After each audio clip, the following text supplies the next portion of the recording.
So let's go back then to this place that you're working, the one which is connecting you back to the motherland. Oh, the motherland. Yes, yes. So how is that? Like, again, meeting a whole new culture? Yeah, it was meeting a whole, now you get into a whole different culture, because now you get into corporate world. Tell me about corporate world in the US. In the US. Yep. Lot of that shows first and foremost your papers were proper. Yeah. Yes, they were. And that already is an experience. Like, nobody will give you a job. Where's your I-9? Are you American? You know, that's when you begin to really see the difference, you know. So you go in, you have to have an address, you have to have a bank account. And actually, it's so funny. I mean, we'll talk about this maybe later on when I started working with expatriates. Like sometimes they'll have people from Kenya coming to the US to work. And that transition is so hard because one, you know, we can't pay you without a bank account. You can't get a bank account without a social security, without a home address. Yep. So it's like almost impossible.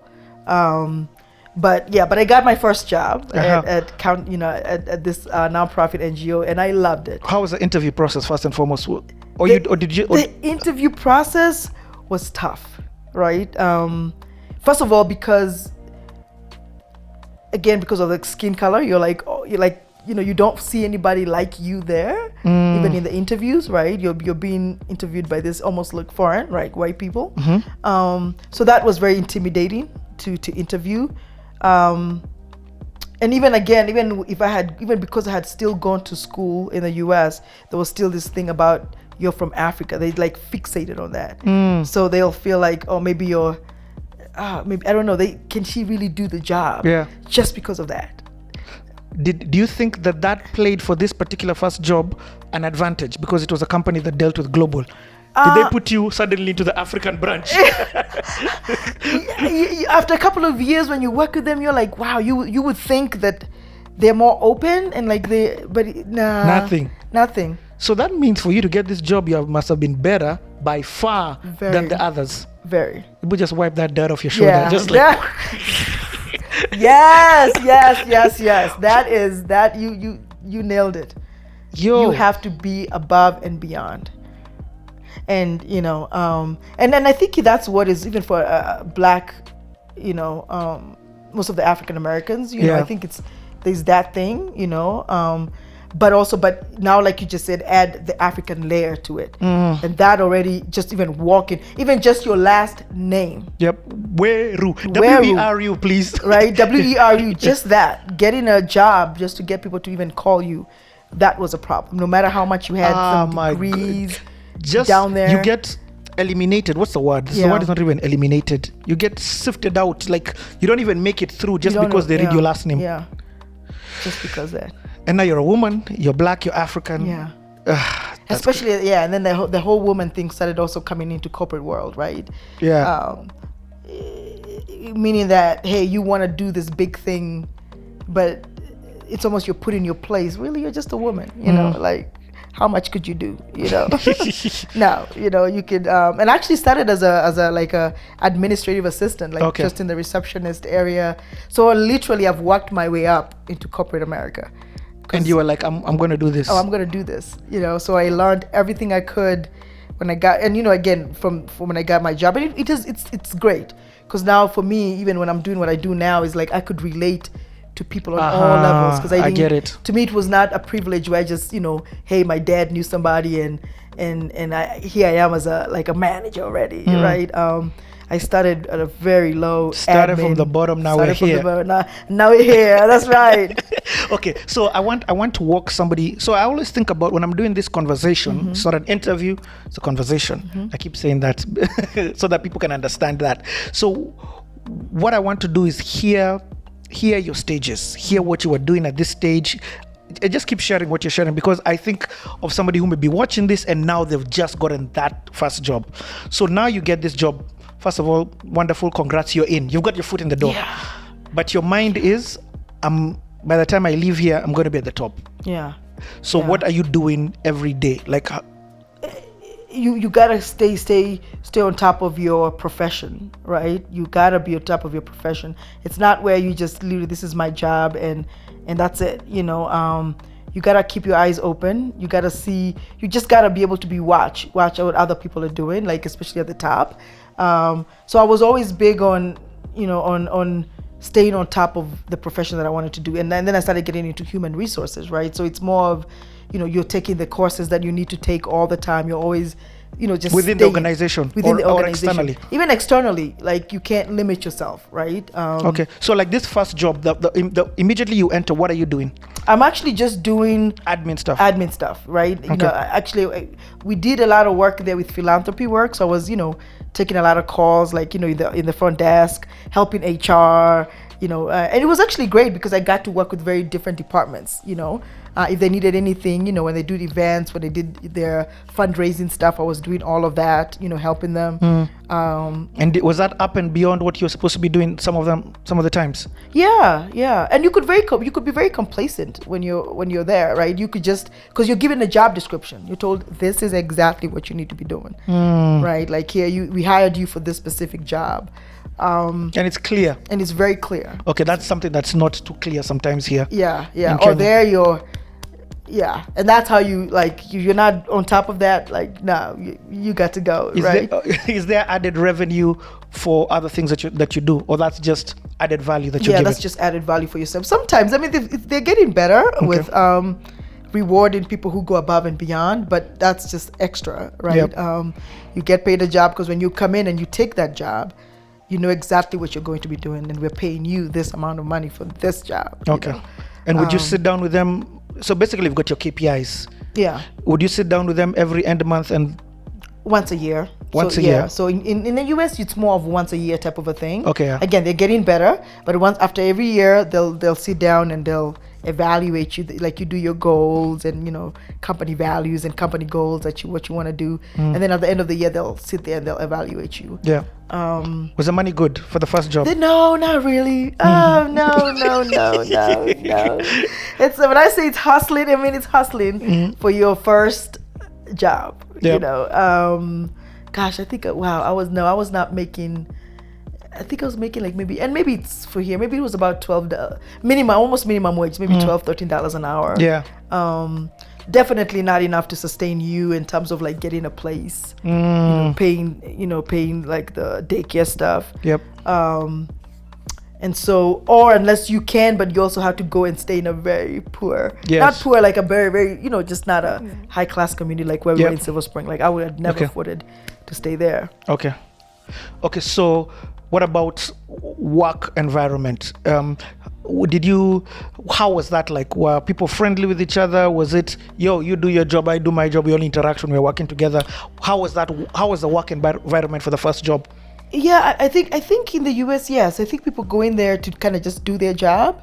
But again, when when you're eating lunch, you'll go and interact with people. But most of the time, the people are in cubes or offices, so it's not like an open place where you could have a conversation. But there is a lot of collaboration work when you're doing projects, right? Like when you have a project, you'll come together, you come to the conference room and you kind of do that.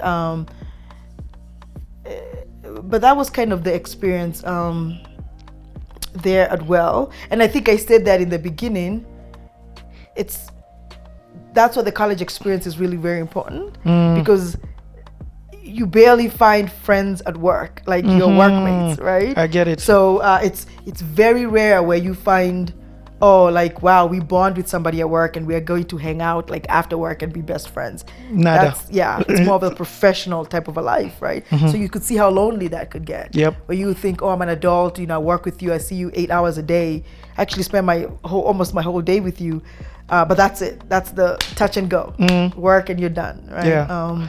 So, and then again, when you're in college, if you have those friends, those are the kind of people you talk to, you hang around. Like you don't put your business out there in the corporate world, and now you'll see why you don't. As we get on. Yeah, as we I like get that on. cliffhanger. I like that cliffhanger. You will see why you don't, or maybe you will see why it was such a barrier for me. Okay.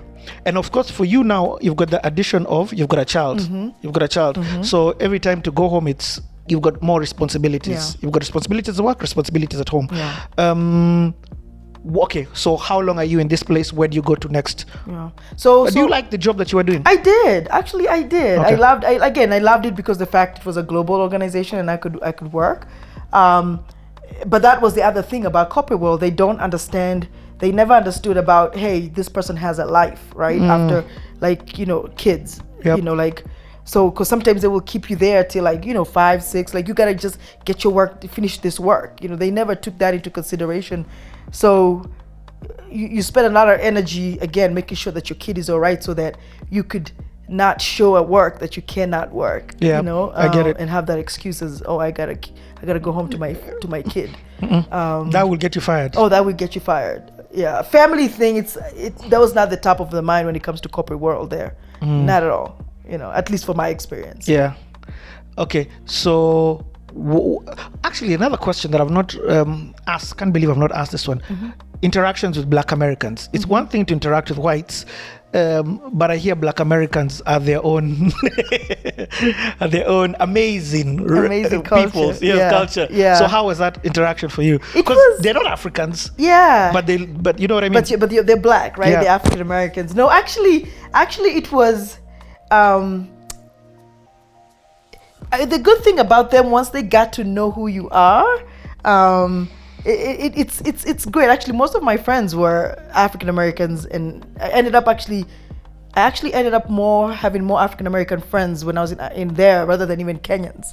So a lot of my friends were African Americans, and I think that to me is.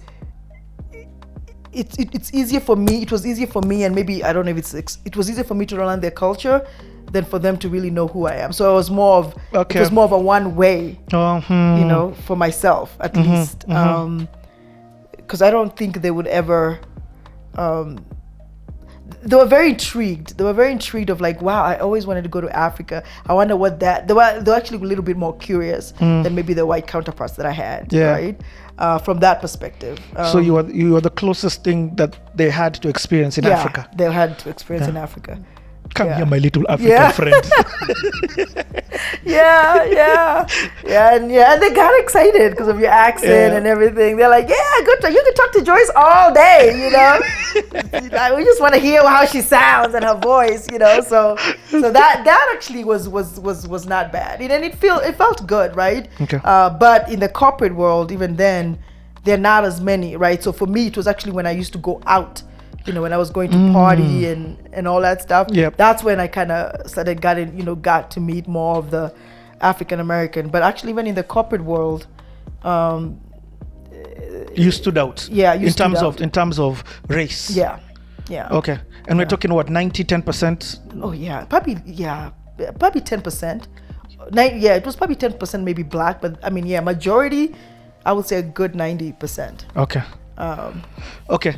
Are you feeling intimidated? Very intimidated. I kind of was, but I was, because I was outnumbered, right? Like it felt like, wow, you go to a conference room and you're like, they could definitely, you're like the only one, maybe 2 other people in the room. That's about it, Yeah. So and they have their own thing, like they, it's like almost they don't even notice you're in the room. Unless they want you to do something, I don't know. That's how it felt for me. So that was different. That was different. Okay, let's move on then to the next chapter. What happens? How long are you in this place for? And then when do you transition? Oh, by the way, at that time Barack is president, huh? No. Not yet. Hold on. When Barack was there, I'm gonna tell you that story after. Another cliffhanger. Okay, we'll get there. Yeah. That also put me on the map, like the track and field. Yeah. They were like, Obama, Kenya. They thought I was his sister. They're like, I'll take that. That's my second. That was my second anchor right there. Thank you, Obama. Thank you, Obama. Okay. God bless you. Where do we go next? So where do we go next? I stayed in a nonprofit. I actually did. I went back to school, double majored I got my 2 masters, one in MBA, and then I got my master's. School. Yeah, University of Maryland. Yeah, University of Maryland. Okay. And think about it. That's why I said I think my daughter was a biggest drive, because she was only 2 years. Because I knew if the kids there get into so many activities, it gets harder the older your kids get. First of all, just staying on top of them. So in my mind, I was like, okay, God, I only have this window where she's still young. She's still not. She needs my attention, but not as much. Yep. So I went back to school and got my 2 masters. In what? I did one in my MBA, a master's in business administration, and also got my master's in human resources. Yo. So that's when I fell in love with HR. Yeah.